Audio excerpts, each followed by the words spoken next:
Thank you for watching our video on 10-7 cruises.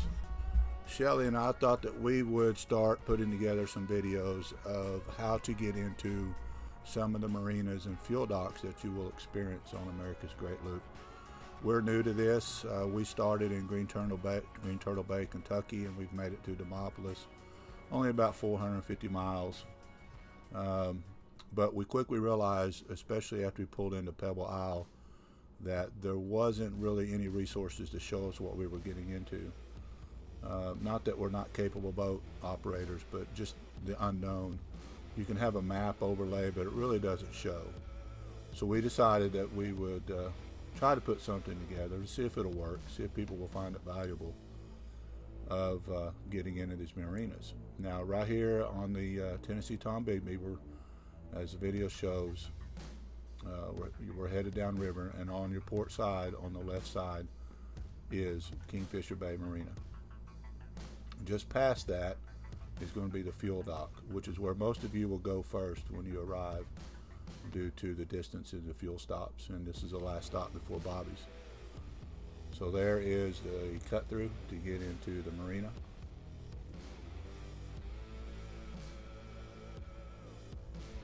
And then just a little further is the fuel dock. Most of you are probably aware of this, but what took me by surprise was the current.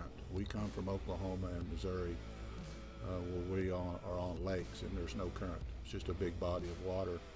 And the way this marina sets is when you're pulling into the fuel dock and the marina, the current will push you into that opposite bank there on the right. Now, pulling into the fuel dock, you need to stay as close to that last triangle right there as possible.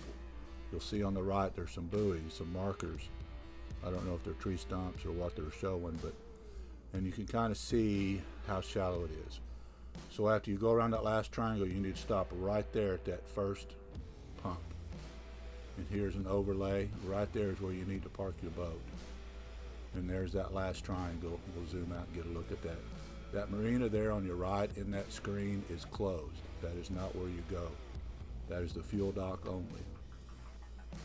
So coming down river, you'll pass the marina on your left, and then there will be the fuel dock. The marina is right here, and there's the cut through to get through. We always stay a little bit to the port, a little bit to the left on the cut through. I think it might be a little bit deeper. We haven't had any problems getting in and out of there. 6 or 7 feet is the lowest we've seen it. Here's a little drone video of pulling into the marina. Now this would be from leaving the fuel dock. You're going to come through, just sort of cut through, and there's always a little bit of debris there on the right, just because the current pushes it up there. So you come in here, you call Anna Marie on the radio, and she will guide you into one of these transient docks, these ones here in the open. Maybe you'll get lucky and she'll give you a covered slip. We are all the way down on the left. And here's a little drone video of the marina. This is not really about the marina. This is about navigating, getting into and out of. But I wanted to show a couple little different perspectives, so when you see this, you'll kind of know what you're getting into. And we're going to spin around here, and we're going to get some altitude so you can get the perspective of where the marina lays in the river.